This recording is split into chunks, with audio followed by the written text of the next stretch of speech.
إذ قال له ربه أسلم قال أسلمت لرب العالمين. يقول: من هم القرآنيون وكيفية الرد عليهم وهل هم خارجون عن الإسلام؟ القرآنيون الذين ينكرون السنة، ينكرون العمل بالأحاديث، ويقولون ما نعمل إلا بالقرآن. هؤلاء كذبوا، فإنهم لم يعملوا بالقرآن، لأن الله قال في القرآن: وما آتاكم الرسول فخذوه وما نهاكم عنه فانتهوا اتقوا الله إن الله شديد العقاب. وقال جل وعلا لنبيه: وأنزلنا إليك الذكر لتبين للناس ما نزل إليهم. فإذا ألغيت السنة كيف يبين القرآن؟ ما الذي يفسر القرآن؟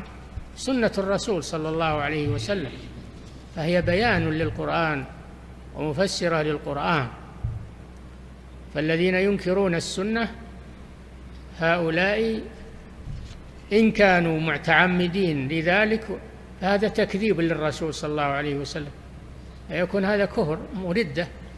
أما إذا كانوا جهالا ومقلدين فيبين لهم ويشرح لهم هذا الأمر. جاءوا إلى عمر بن عبد العزيز رحمه الله فقالوا له هذه المقالة، فقال رضي الله عنه: الله جل وعلا قال: وأقيموا الصلاة، كم عدد الركعات؟ وما هي أوقات الصلاة؟ وكذلك الله قال: وآتوا الزكاة، كم النصاب؟ وكم المقدار الذي يخرج في الزكاة؟ فاحتاروا عند ذلك ولم يستطيعوا الإجابة، فأفحمهم رحمه الله. فدل هذا على أن القرآن لا بد معه من السنة، والسنة هي الوحي الثاني بعد القرآن، تفسر القرآن وتبينه وتوضحه، تدل عليه.